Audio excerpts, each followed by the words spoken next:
देखो चलते चलते कहाँ आ गए।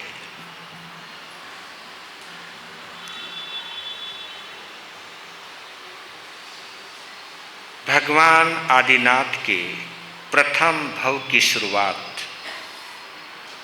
धन्ना सार्थवाह से हुई। फिर वो युगलिया बने, फिर वो देवलोक में देवता बने, फिर वहाँ से वो महाबल बने, फिर वहाँ से ललितांग देव बने, फिर वहाँ से वज्र जंग बने, फिर युगलिया बने, फिर सौधर्म देवलोक में देवता बने, फिर जीवानंद वैद्य बने। आज जिसकी कथा आपने सुबह सुनी, वहाँ पर 6 मित्र इकट्ठे हुए, इकट्ठे ही दीक्षा ली, इकट्ठी ही साधना की, इकट्ठे ही देवलोक में गए और देवलोक वो उनका 10वां भव है। 10वें भव में वो 12वें देवलोक के अंदर गए। 12वें देवलोक का नाम अच्युत देवलोक है। इस देवलोक में इंद्र नहीं होते, सभी देवता स्वतंत्र होते और यहां देवियां भी नहीं होती। इसलिए वहां पर उनको सामानिक देव कहते हैं। हर देव इंद्र के समान है। वहां किसी का किसी के ऊपर कोई कंट्रोल नहीं रहता, सबकी अपनी स्वतंत्र सत्ता है। बहुत शांत, बहुत गंभीर, बहुत स्वयं में रमण करने वाले। वहां कोई विषय विकार ऐसी कोई कुछ चीज वहां नहीं होती।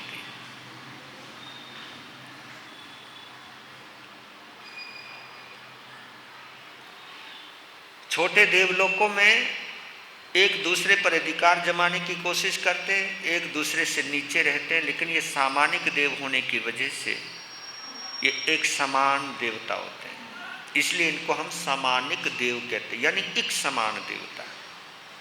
कोई ऊंचा नहीं, कोई छोटा नहीं।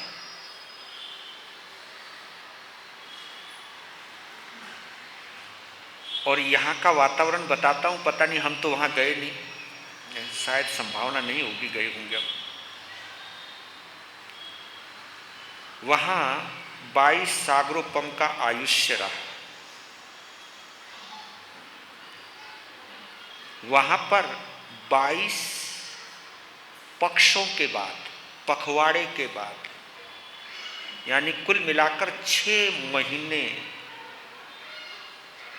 के बाद एक श्वासोश्वास लेते हैं। जो हम धोकनी सी चलाए रखते हैं ना, ये धोकनी, वहाँ ऐसा कोई 6 महीने में श्वास लेते और छोड़ते।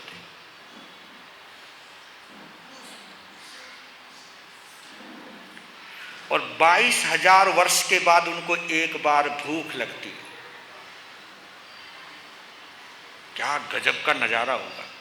22,000 वर्ष के बाद कुछ खाने की इच्छा होती है। फिर वो हम जैसे नहीं खाते, फिर एक गहरा श्वास लेते हैं, अमृत झरता है, तृप्ति मिल जाती है और फिर 22,000 साल के लिए छुट्टी हो जाती है। सोचो तो सही यार, क्या गजब का नज़ारा। मेरे तो पता नहीं कब जाएंगे।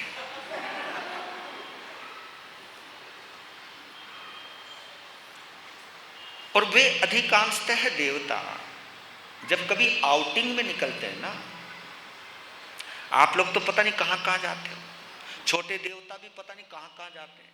वो देवता नियमतः महाविद्य क्षेत्र में भगवान की वाणी सुनने के लिए जाते। उनकी और कोई आउटिंग ही नहीं है। कोई उनका पिकनिक सेंटर ही नहीं है। एक ही पिकनिक सेंटर है महाविद्य क्षेत्र, और महाविद्य क्षेत्र में भी 20 विहरमान सिमंदर स्वामी का समोसा, वहाँ आनंद लेते हैं और फिर उन्हें वंदन नमन करके वापिस। क्या शांत जीवन है उनका। और इस 12वें देवलोक को प्राप्त करने के लिए उन 6 मुनिराजों ने कितनी गजब की तपस्या की होगी, कितनी शांतता रही होगी।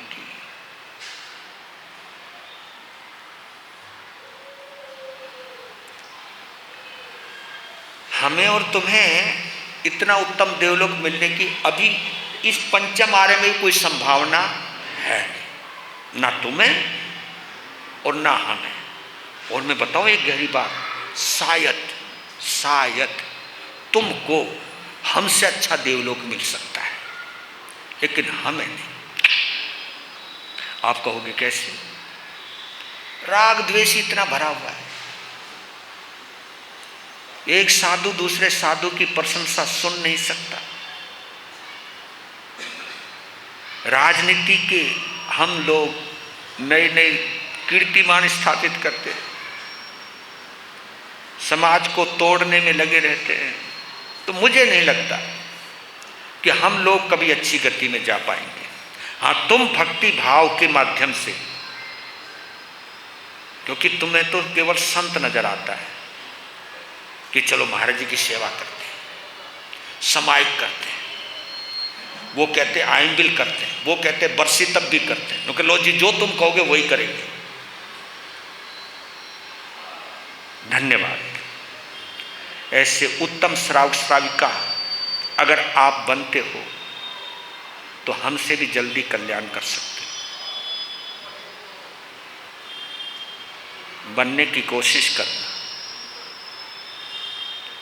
कभी भी साधु साध्वी तुम्हें आपस में भिड़ाने की या बांटने की कोशिश करे तो कभी उनके बहकावे में मत आना। बहकाव में अगर आ गए तो गति बिगाड़ लोगे। तो महाविद्य क्षेत्र में ही भगवान की वाणी सुनते और अपने स्थान पर चले जाते और परम आनंद में रहते हो, आनंद में रहते। कोई लफड़ा तो है ही नहीं, कोई ऊंचा नहीं, कोई नीचा नहीं, किसी से ईर्ष्या नहीं, और वहां कोई किसी की टांग खींचता नहीं।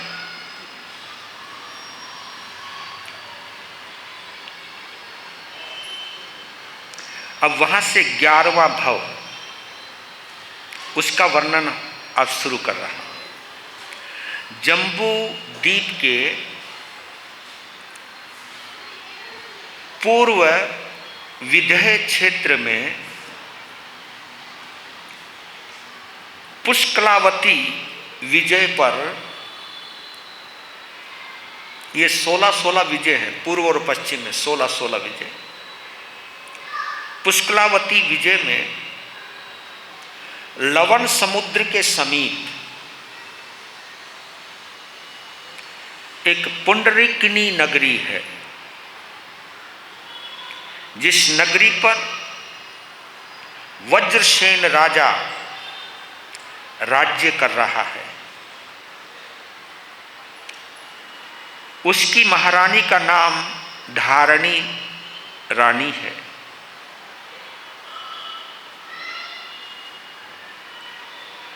उस धारणी देवी की कोख में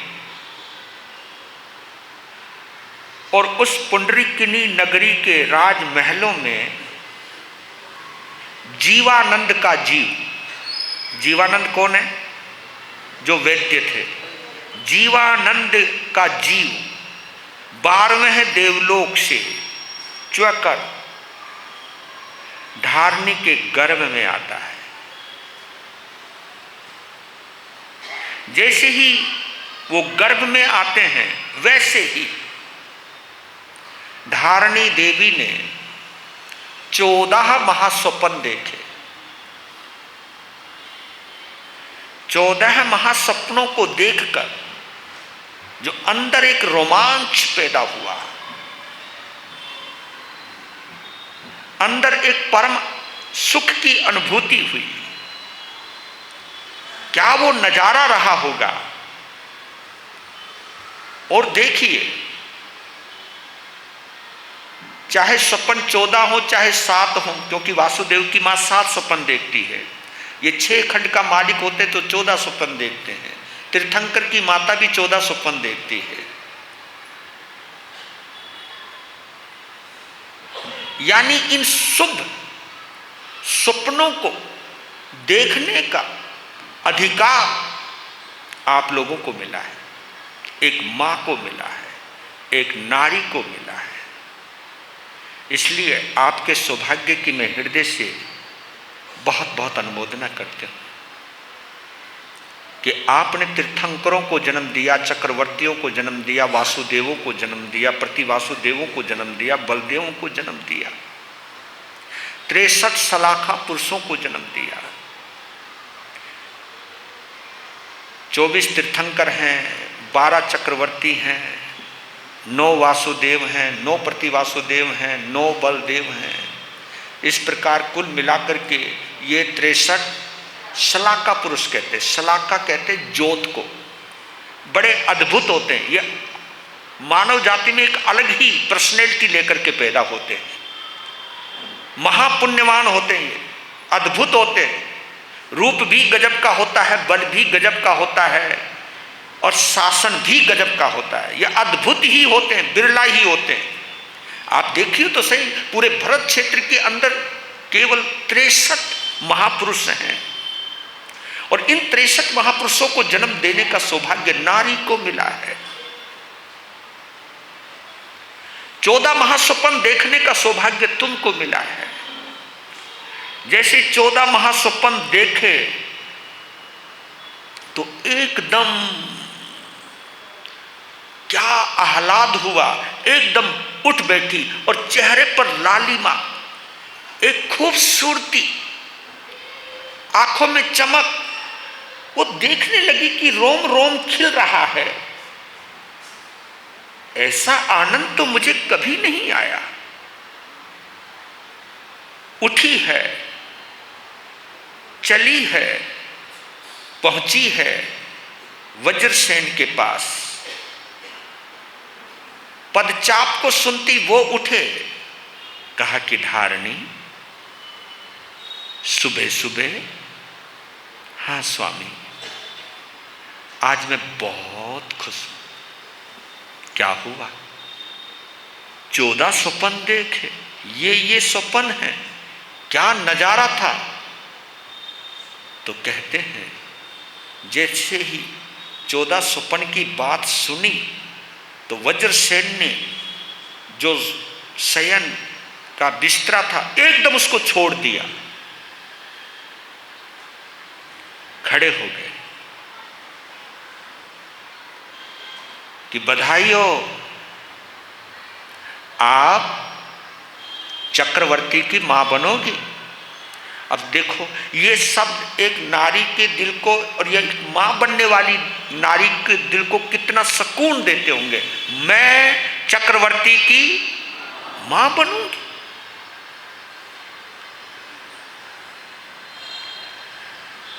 आह्लाद, वो आनंद, वो सुकून जिसे शब्दों में बयां नहीं किया जा सकता। ऐसा सुकून, ऐसा आनंद पाने वाली बिरला ही महिलाएं होती हैं। और वो कितनी पुण्यवती होंगी, वो कितनी सौभाग्यशालिनी होंगी। गर्भकाल पूर्ण हुआ, पुत्र रतन का जन्म हुआ और उसका जो सुभस्त्र चेहरा, चमचमाता, दमदमाता, दिव्य तेजस्वी चेहरा, उसके चेहरे से आभाएं निकल रही जैसे सूरज की किरणें निकल रही हैं। उस बच्चे का नामकरण रखा गया वज्रनाभ। वज्रनाभ रखा गया। ये भगवान ऋषभ देव बनने वाले जीव का कौन सा जन्म है? 11वां जन्म है।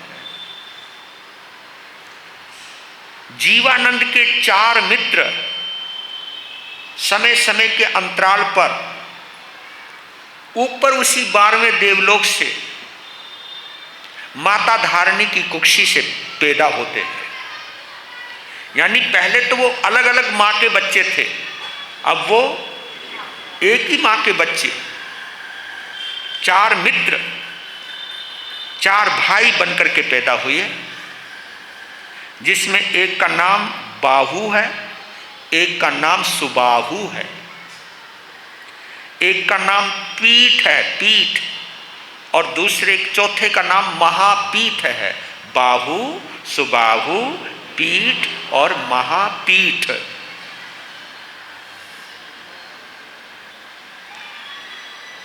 ये पांचों एक ही जगह आ गए।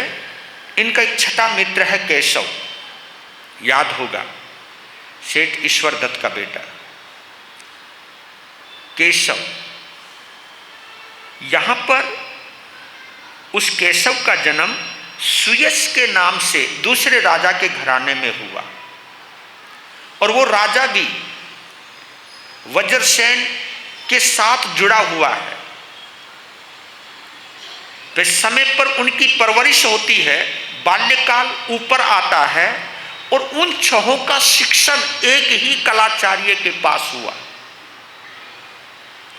और कलाचार्य के पास शिक्षण होने के बाद वो 6 में पुनः इतनी प्रगाढ़ता, एक तो 5 तो भाई है,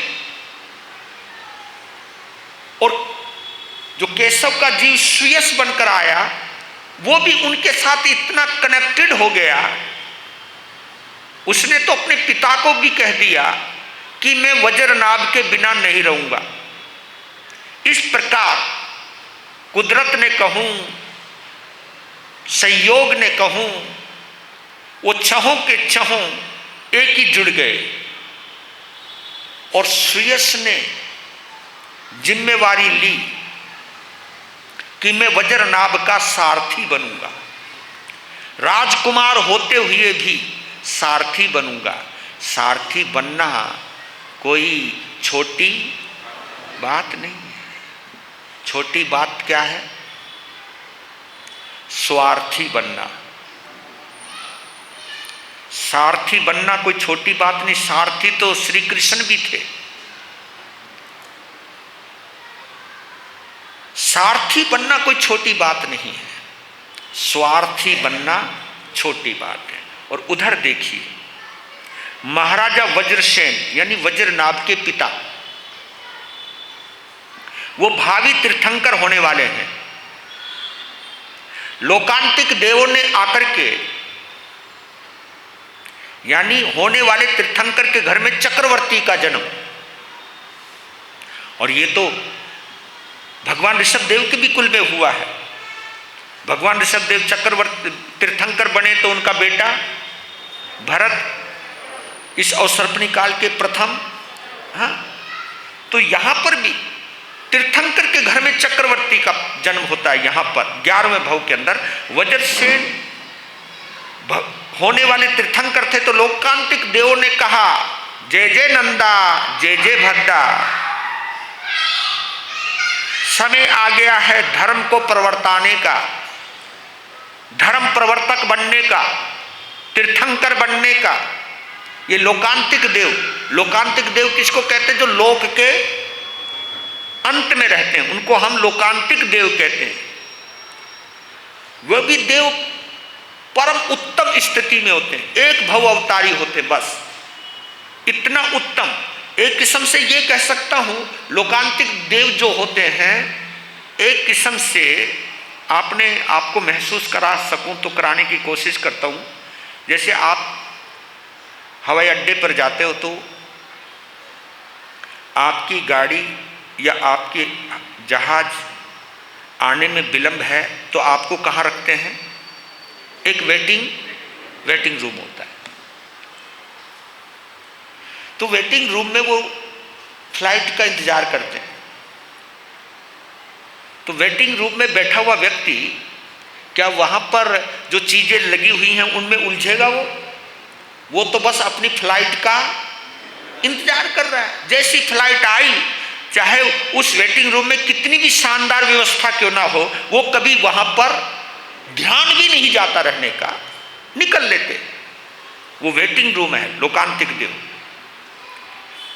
बस वो वहाँ से एक जन्म लेंगे और सीधे, क्योंकि बिल्कुल मुक्ति के करीब रहते हैं वो, इसलिए लोकांतिक देव जहाँ रहते, विजय वैजयंत जयंत अपराजित सर्वार्थ सिद्ध, ये जो भी देवता होते हैं इनको छोटी मोक्ष कहते हैं, छोटी मोक्ष। बस उनके ऊपर मोक्ष ही है, बस एक बार उन्हें नीचे आना है और फिर उस बंधन को तोड़कर हमेशा के लिए। और आपको ये भी मैं बतला देता हूँ, अधिकांशतः लोकांतिक देव वो बनते हैं जिनके पास केवल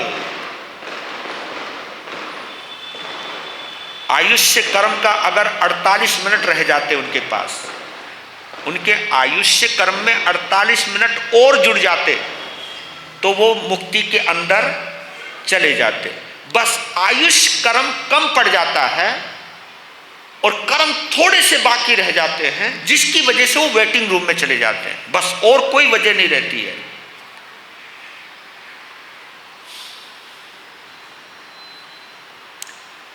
तो समय आने पर वर्षी दान देकर के वज्रसेन राजा ने दीक्षा ग्रहण की, केवल ज्ञान प्राप्त किया और तीर्थ की रचना करके तीर्थंकर बने। इधर पिता के दीक्षित होने के बाद राज्य का सारा भार वज्रनाभ के ऊपर आ गया और वज्रनाभ पर जैसे ही जिम्मेवारी आई, थोड़ा सा समय बचा, थोड़ा सा समय बीता तो तुरंत आयुधशाला के पास आकर के चक्र रतन घूमने लगा। और चक्र रतन तभी घूमता है जो चक्रवर्ती बनने वाला है। तो होने वाला चक्रवर्ती उस चक्र रतन की पूजा करता है और फिर चक्र रतन आगे आगे चलता है, मार्गदर्शन करता है। इधर होने वाला चक्रवर्ती अपनी सेना लेकर के चलता है और वो चक्र आगे आगे चलता रहता है और वो चक्र एक ऐसी आवाज करता हुआ चलता है, ऐसी आवाज करता हुआ चलता है कि उसके दायरे में जितने भी राजा आते जाते हैं वो समझ जाते हैं कि ये होने वाला चक्रवर्ती है, सभी उसके सामने झुकते चले जाते हैं। एक तो इतना पुण्य होता है उनका कि कोई भी राजा उनके आगे सिर उठाने की ताकत रखता भी नहीं है और ऐसा नहीं कोई मजबूरी में उसके सामने सरेंडर करता हो, दिल से उनको अपना चक्रवर्ती स्वीकार करता रहता है। और जब वो पूरा 6 खंड का परिक्रमा लेकर के आता है तब चक्र की पूजा होती है। एक बार चक्रवर्ती के हाथ में आता है और चक्रवर्ती से हाथ से निकल करके आयुधशाला के अंदर चला जाता है और वो पूरी तरह देवताओं के द्वारा संचालित होता है। कितनी पुण्यवानी होगी। तो 14 रत्नों का मालिक, 9 निधियों का स्वामी चक्रवर्ती कहलाता है। तो चक्रवर्ती पद के ऊपर प्रतिष्ठित हुए कौन? वज्रनाभ। धन्यवाद ध्यान से सुनने के लिए।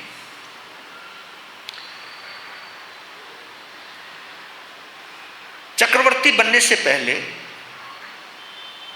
ये 5 भाई मांडलिक राजा थे, अपने अपने मंडल के राजा थे।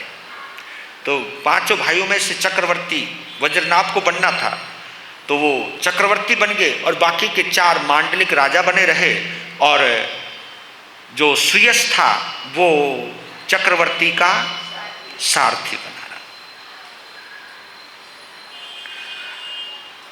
अच्छा, सारथी में और स्वार्थी में क्या मतलब, क्या अर्थ लगाते हो आप, बताओगे कोई?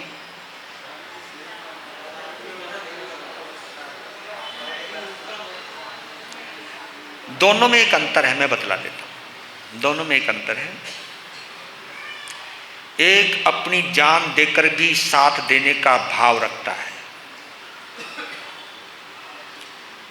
अपनी जान देकर भी साथ रहने का भाव रखता है, और दूसरा अपने मतलब के लिए साथ देता है। स्वार्थी अपने, यही अंतर है।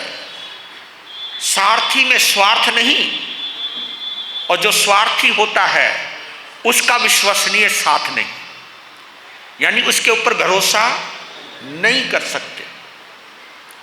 तो स्वार्थी मतलबी कहलाता है। तो जिंदगी के अंदर ये कहानी जरूर रखना कि बन सको तो किसी के सारथी बनना, किसी के स्वार्थी मत बनना। अपने मतलब का रिश्ता मत रखना। मतलब का रिश्ता रखोगे तो कहीं ना कहीं हमारे साथ भी ऐसा ही होगा जो हम पसंद नहीं करते हैं। एक बार की घटना, तीर्थंकर वज्रसेन का नगर में आगमन हुआ।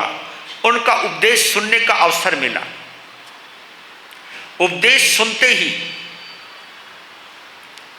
वज्रनाभ के मन में वैराग्य की धारा प्रकट हुई, और इतनी प्रकट हुई कि चक्रवर्ती के पद का त्याग कर दिया। जब चक्रवर्ती को संयम के लिए, तभी तो कहता हूं वो कितने गजब के होंगे।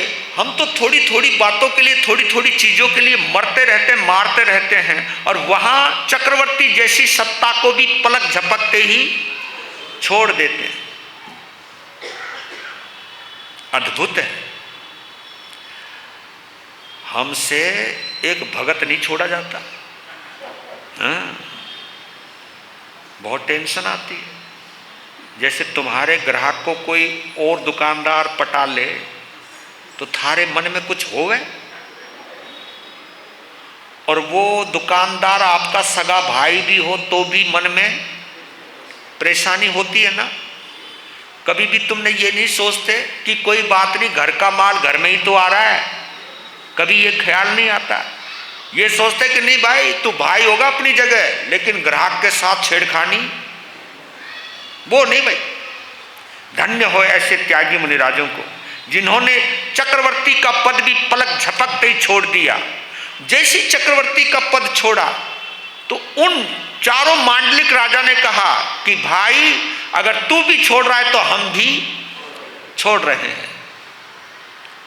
तो अपनी जगह उन पांचों ने अपने अपने पुत्रों को राजगद्दी सौंप दी। कहा कि तुम अपना काम धाम संभालो, भैया हमें छुट्टी दो, हम जाते हैं अब धर्म की शरण में, आत्मा की शरण में, संयम की शरण में, जिन शासन की शरण में। तो सुयश ने भी दीक्षा धारण की। वो छहों के छहों साधना में जुट गए।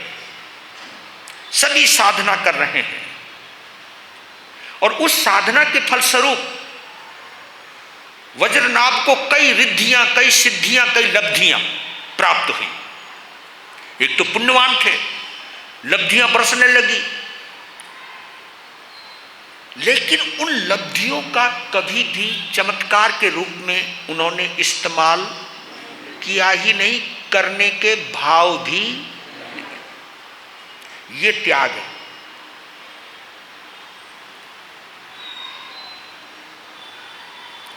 इतनी लब्धियों के बावजूद भी उन्होंने विशेष रूप से तीर्थंकर गोत्र की उपार्जना के लिए 20 बोलों की आराधना शुरू करी।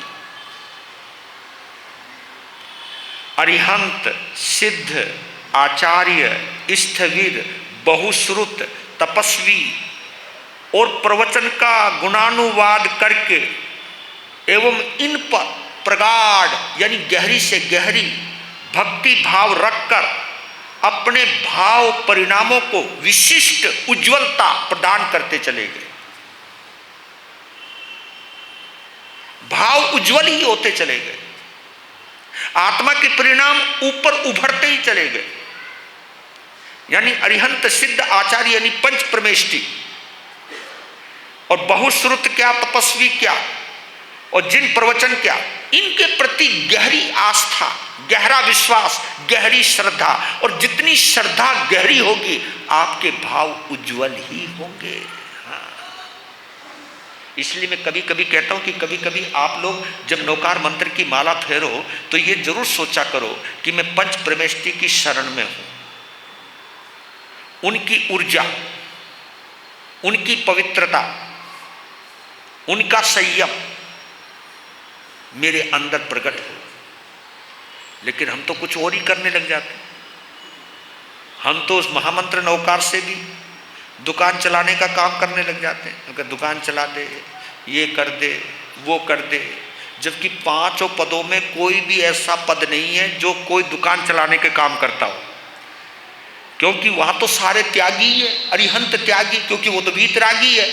सिद्ध मुक्ति के अंदर चले गए, आचार्य ने घर छोड़ दिया, उपाध्याय ज्ञान में चले गए, साधु ने संयम ले लिया। पंच परमेष्टि परमात्मा, आप कभी सोच भी नहीं सकते कि पंच परमेष्टि परमात्मा के माध्यम से मैं संसार के सुख की क्यों इच्छा करता हूं।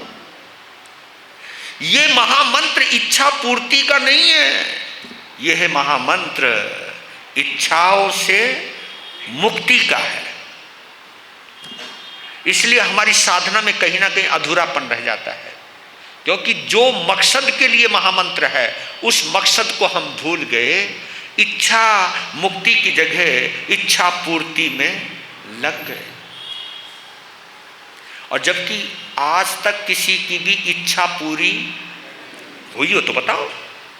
एक इच्छा पूरी होती है, दूसरी कई इच्छाएं पैदा हो जाती है। उन्होंने स्वयं निरंतर ज्ञानोपार्जन में और जिज्ञासु जनों को ज्ञान दान देने में संलग्न हो गए। विशुद्ध श्रद्धा का पालन करते हुए गुण वृद्धों के प्रति, ये बड़ा अच्छा शब्द है, गुण वृद्धों, यानी जो गुणों में बड़े हैं, जो गुणों में बड़े हैं उनके प्रति विनय युक्त व्यवहार करते हुए उभय काल यानी दोनों समय विधि पूर्वक षड आवश्यक की साधना करते हुए। षड आवश्यक कौन कौन से? समायिक, 24 वंदना, पड़कोना, कायक सर्ग और प्रत्याख्यान, दोनों उभय काल, दोनों समय में विधि पूर्वक इन षड आवश्यक का अनुष्ठान करते हुए, विशुद्ध ब्रह्मचर्य का पालन करते हुए, परिसह उपसर्ग आने पर भी धर्म पर अटल रहते हुए और ग्रहण की हुई प्रतिज्ञा में लेश मात्र भी दोष ना लगने देते हुए, एक और विशेषता, निदान रहित तपश्चर्या करते हुए गुरु ग्लान तपस्वी नव दीक्षित की सेवा निहि संकोच करते हुए, संवेग, निर्वेद, अनुकंपा और आस्तिकता के साथ दिनों दिन इन शुभ भाव में वृद्धि करते हुए, प्रवचन की विनय भक्ति करते हुए और जिन शासन की महिमा को विस्तार देते हुए अपना समय व्यतीत करने लगे। और इस गहन साधना की वजह से वज्रनाभ ने तीर्थंकर गोत्र का उपार्जन किया। क्योंकि ये तो आपको मालूम होगा, कोई भी तीर्थंकर अपने जन्म के 3 भव पहले, क्योंकि ये उनका 11वां भव है, एक 12वां भव और होना है, फिर 13वां भव। इस प्रकार भगवान महावीर ने 25वें भव के अंदर तीर्थंकर गोत्र की उपासना की और भगवान ऋषभदेव ने 11वें भव में तीर्थंकर गोत्र की उपासना की और उत्कृष्ट आराधना करते हुए। इधर से देखो, जो बाहु मुनि थे, बाहु मुनि ने भी अपनी एक जिम्मेवारी ली, सुबाहु मुनि ने भी अपनी एक जिम्मेवारी ली। बाहु मुनि ने वृद्ध यानी जो बुजुर्ग हो चुके, वृद्ध, रोगी, तपस्वी साधुओं की सेवा में विशेष आनंद लिया। उन्होंने लक्ष्य बना लिया, मैंने इनकी सेवा करनी है। उन्हें आहार, पानी, औषधि, निर्दोष, हितकारी पथ्य का सेवन के लिए हमेशा आगे रहते थे और उनको इतनी सुखसाता पहुंचाई, उस सुखसाता को पहुंचाते पहुंचाते उन्होंने चक्रवर्ती जैसे पुण्य को प्राप्त करने वाली पुण्यवाणी को प्राप्त कर लिया। इधर से सुबाहु ने, उन्होंने वही बुजुर्ग संतों की, नव दीक्षितों की अपने हाथों से सेवा करते थे। वो आहार पानी से सेवा उपजाते थे, औषधियों से सेवा करते थे। वो सुबाहु खुद हाथों से मालिश करते थे, पांव दबाते थे। कोई भी उनको असाता होती थी, उनका पांव दबाने लगते थे और इतने भाव से वो सेवा करते थे कि एक बार वो किसी रोगी को भी हाथ लगा देते थे तो एक परम उत्तम स्वास्थ्य की प्राप्ति की अनुभूति होती थी, सकून की उपलब्धि होती थी। यहाँ तक कि जब भी कोई भी साधु उनको देखता था तो उनको देखते ही अंदर से एक अपनेपन की अनुभूति होती थी। ऐसा लगता था उनकी नजरों में इतना मातृत्व समझ लीजिए या वात्सल्य समझ लीजिए या सेवा के भाव समझ लीजिए उनके हाथों में। तभी तो कहता हूं आप लोगों को कि आपके भाव अगर उत्तम होंगे तो आपके कण कण से, आपके रोम रोम से उत्तम परमाणु, उत्तम ऊर्जा निकलने लग जाती है और वो ऊर्जा इतनी पवित्र होती है कि उस ऊर्जा के अंदर कोई भी अगर आ गया, अगर वो बीमार है तो वो स्वस्थ हो जाएगा, वो दुखी है तो वो सुखी हो जाएगा। इतनी ऊर्जा चमत्कारी होती है। ऐसे मेरे कई आनंद बाबा से जुड़े हुए श्राविकाओं से जब मैं सुनता हूँ कि उनके ऊर्जा सर्कल में कोई भी व्यक्ति परेशान जाता था तो वहाँ जाती उसकी परेशानी दूर भी हो जाती थी, वो परेशानी को भूल भी जाता था, नेगेटिव होकर के जाता था, वहाँ जाती पॉजिटिव हो जाता था। तो मैं समझता हूँ कि आचार्य भगवान कितनी पॉजिटिव एनर्जी से भरे हुए रहते होंगे। क्यों भरे हुए रहते थे? क्योंकि वो स्वाध्याय करते थे, क्योंकि वो सभी के प्रति कल्याण की भावना रखते थे। एक साधु का पद ऐसा है जो जगत की माँ है, जगत का पिता है। आप लोगों का दायरा छोटा होता है लेकिन संत का दायरा बड़ा हो सकता है और उसमें अगर वो संप्रदाय के वाद से बाहर निकल जाए फिर तो कहना ही क्या। अद्भुत है, अद्भुत है। क्योंकि संप्रदाय में एक चीज कमी आ जाती है कि फिर मैं अपनी ही संप्रदाय के बारे में सोचूंगा और ये सोच हमें बहुत छोटा बना देती है। लेकिन जब हम प्राणी मात्र के लिए सोचने लग जाते हैं तो हमारी सोच प्रगाढ़ होती चली जाती है, मैत्री भाव विकसित होता चला जाता है और मैत्री भाव जितना विकसित होगा उतना ही चमत्कार प्रकट होने लगता है। तो उन्होंने, सुबाहु ने चक्रवर्ती से भी ज्यादा बल प्राप्त करने की पुण्यवानी हासिल कर ली। ये चीज है। इस सवाल का जवाब वहां मिलता है कि भरत चक्रवर्ती से ज्यादा बल किसके अंदर था? बाहुबली में। और बाहुबली में बल किससे आया? सेवा से आया। जो दिल लगाकर सेवा करता है या तो बाहुबली बनेगा या वो चक्रवर्ती बनेगा और भाव ऊंचे उठ गए तो तीर्थंकर बनेगा। लो जी, थारे हाथ में तो दोनों हाथों में लड्डू हैं। इसलिए सेवा करने में कभी भी भेदभाव नहीं करना। संतों को देख के ये नहीं सोचना इसको आहार पानी देना या नहीं देना। ये चीज मैंने देखा, ये सरदारों में देखी मैंने। सरदार जहां गुरु ग्रंथ साहब है वहां पर लंगर की व्यवस्था जरूर रहती है। अगर आप लोगों ने कभी देखा हो या नहीं देखा हो, उनके लंगर में कोई अमीर नहीं, कोई गरीब नहीं। वहाँ चेहरा देख करके आहार पानी नहीं कराते हैं। यहाँ तो चेहरा देख करके बीच में से उठवा देते हैं, तू कहाँ से आ गया भाई। ऐसी स्थिति आ जाती है, अपमान कर देते हैं हम लोग। तो जैन, और मालूम आप लोगों को सिख धर्म में ये व्यवस्था किसने दी है? नहीं, गुरु नानक ने नहीं दी। ये व्यवस्था दी गुरु गोविंद सिंह ने। 10वें गुरु हैं।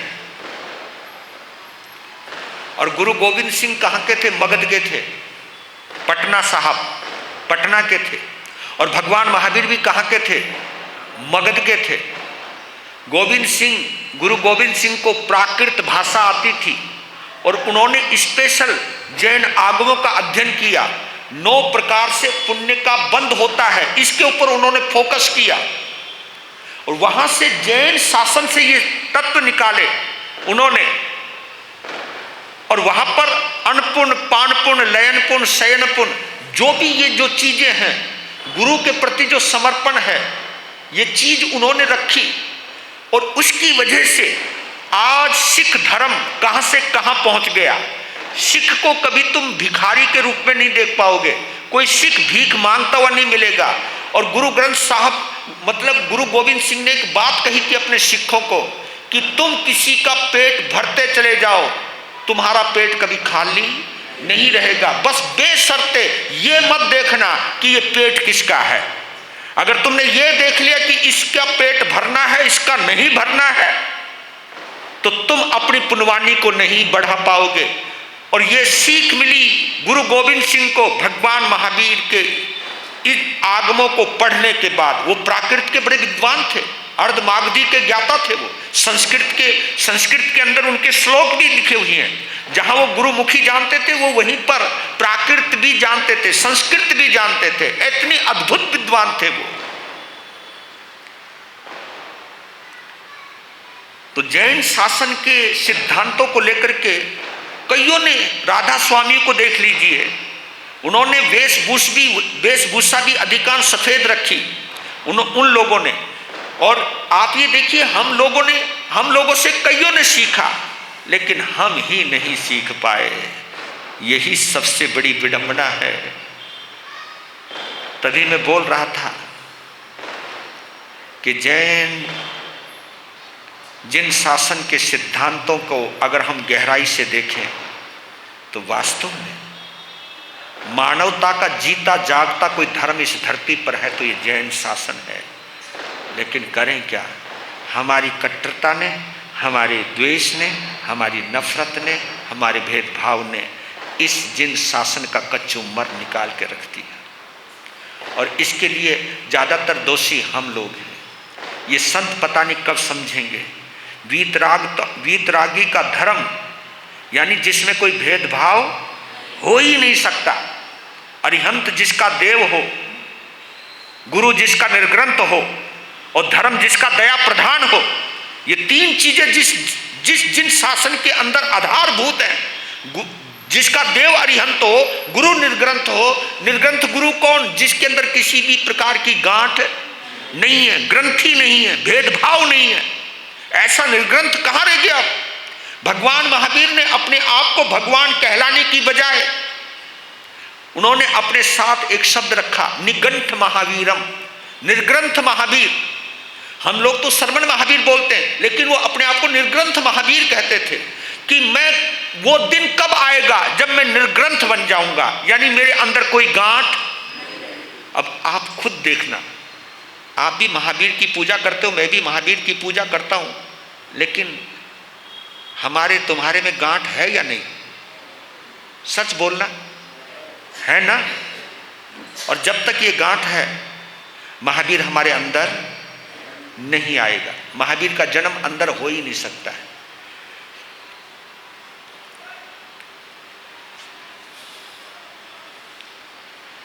दो बातें कह करके आज का विषय यहीं पूरा कर रहा हूं। दो लाइनें बड़ी अच्छी लगती है मुझे, पता नहीं तुम्हारे दिल को छुएंगी नहीं छुएंगी, पर छुएंगी जरूर। कहते हैं, बुरे समय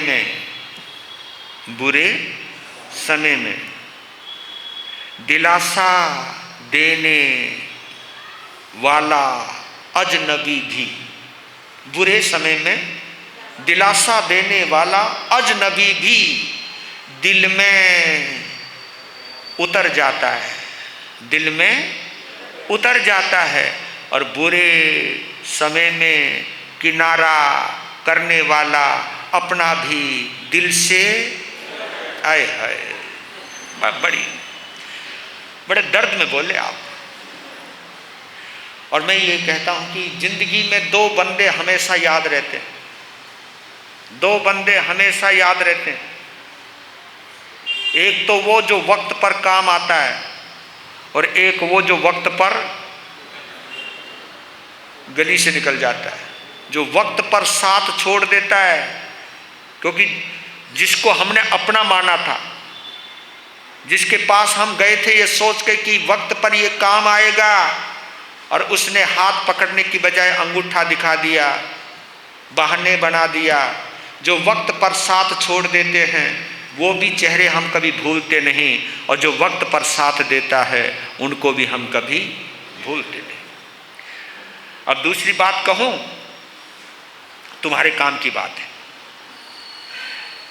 चाय हो या चाह, क्योंकि यहाँ चाय जरूर पिलाई जाती है, ये बहुत अच्छी बात। चले गए वो तो। चाय और चाह,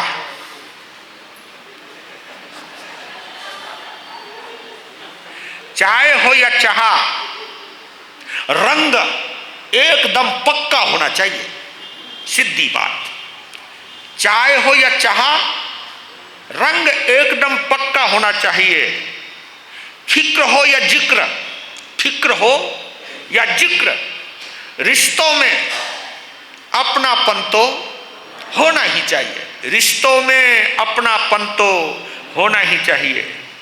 और गहरी बात कि जीवन में हीरा परखने वालों से ज्यादा महत्व पीड़ा परखने वालों की होती है। क्यों? क्योंकि हीरा परखने वाला जौहरी बन जाता है, लेकिन पीड़ा परखने वाला महावीर बन जाता है। हीरा परखने वाला जौहरी बनता है, लेकिन पीड़ा परखने वाला महावीर बनता है, तीर्थंकर बनता है। ये सब विशेषताएं हमारे महान पुरुषों ने बताई है। इसलिए कोशिश करो कि हम पीड़ा के पारखी बने, संवेदनशील बने। आपको आगमों के कितने पाठ आते हैं ये महत्वपूर्ण नहीं है, आपको कितने चेहरे पढ़ने आते हैं ये महत्वपूर्ण है। चेहरा पढ़ोगे जैन बन जाओगे, आगम पढ़ोगे तो अहंकारी बन सकते हो, शास्त्र पढ़ोगे तो अहंकारी बन सकते हो। क्योंकि बुद्धि जो है वो आगम पढ़ने की प्रेरणा देती है, और जो दिल जो है ये चेहरा पढ़ने की प्रेरणा देता है। चेहरा पढ़ने वाला जैन होता है, चेहरा पढ़ने वाला ज्ञानी होता है, किताबें पढ़ने वाला विद्वान होता है, तार्किक होता है, घमंडी भी हो सकता है। तो जिन शासन तो आत्मा से जुड़कर चलता है। अब देखिए गड़बड़ कहां हुई। जो पीठ और महापीठ नाम के जो मुनि थे वो भी निरंतर ज्ञान ध्यान की साधना में रहते थे, लेकिन वक्त आने पर गुरुदेव के मुख से बाहु सुबाहु की प्रशंसा ज्यादा होती थी। बताओ क्यों? क्योंकि वो सेवा करते, राइट, सेवा करते थे। तो बाहु सुबाहु की गुरु के द्वारा प्रशंसा होती। भाई कुछ भी कहो, और तो और जो जो साता पहुंचाते थे, जिन जिनको वो साता पहुंचाते थे, वो भी तो गुरु के आगे कहते थे कि इन जैसा कोई नहीं, इन जैसा कोई नहीं। इनकी उपस्थिति में जादू है, इनकी प्रेजेंस में ही जादू है। ये अगर हमारे आसपास से भी गुजर जाते हैं तो हमको एक आनंद का झोंका मिलता है। तो ऐसी महिमा गुरु भी गा देते थे।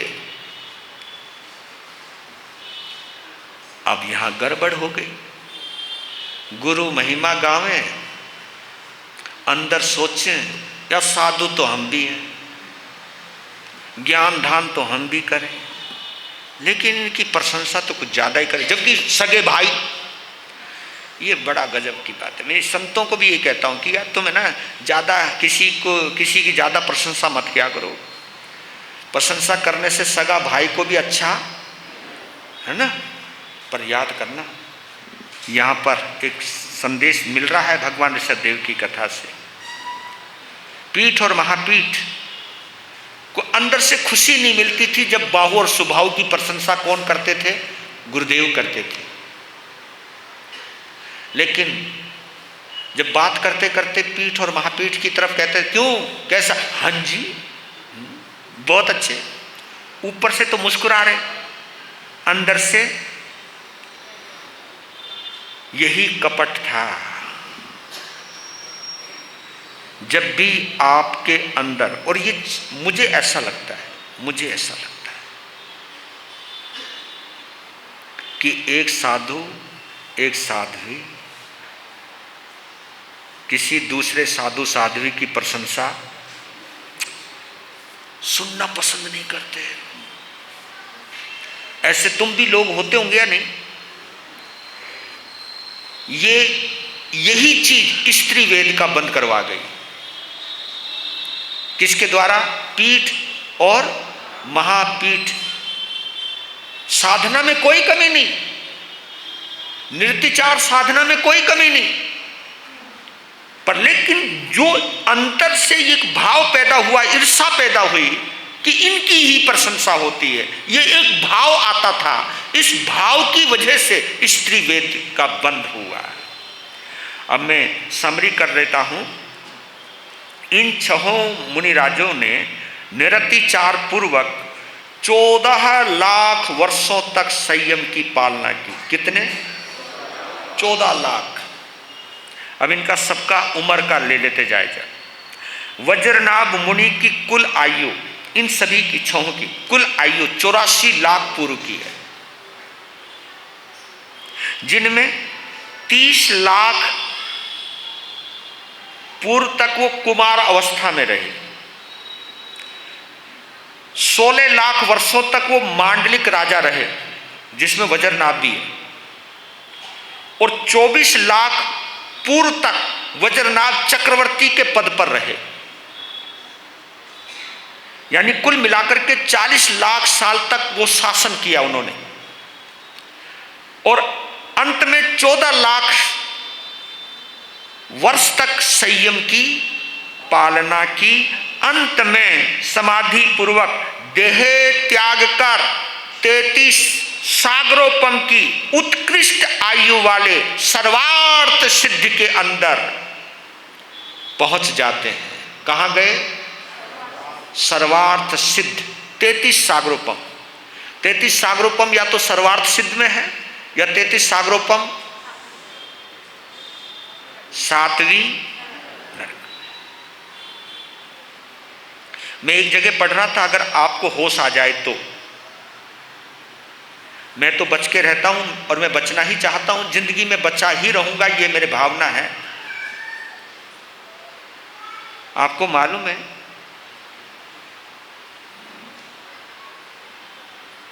शास्त्रों में एक पाठ आता है कि जो अपने स्वार्थ के लिए संग के 2 टुकड़े करता है वो 33 सागरोपम की अशुभ आयु का बंद करता है। अशुभ आयु से तुम समझ गए होंगे, नरक की 7वीं नरक की आयु का बंद करता है। कौन? जो संग को तोड़ता है। चाहे, और मैं भी अगर तोड़ूंगा, मैं भी, क्योंकि कर्म के यहां कोई हिसाब किताब नहीं है, वहां कोई पक्षपात नहीं है।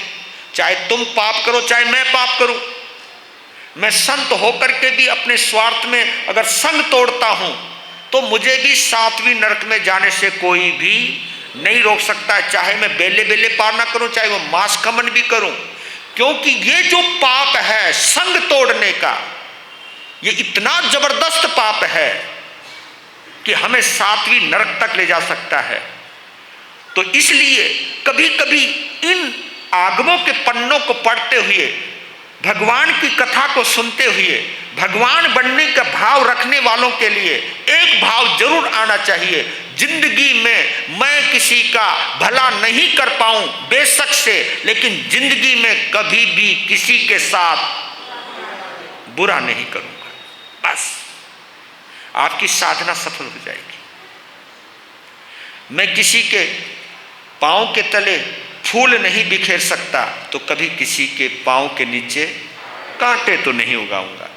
बस ये सोच जितनी बलवती होगी उतनी ही हमारी तुम्हारी शुद्धमती होगी, और जितनी हमारी तुम्हारी शुद्धमती होगी हम भी सन्मति पथ के दायक बनेंगे या सन्मति पथ के लायक बनेंगे। और सन्मति पथ किसको कहा? भगवान महावीर का एक नाम है सन्मति। सन्मति भगवान महावीर का नाम है। सन्मति पथदायक, भगवान महावीर ने हमको सन्मति का पथ दिया और सन्मति पथ जो है वो हमें वीतरागी बनाता है, हमें मुक्ति में लेकर के जाता है। इसलिए ये अद्भुत भगवान ऋषभदेव की कथा अब सर्वार्थ सिद्ध विमान तक तो पहुंच गए।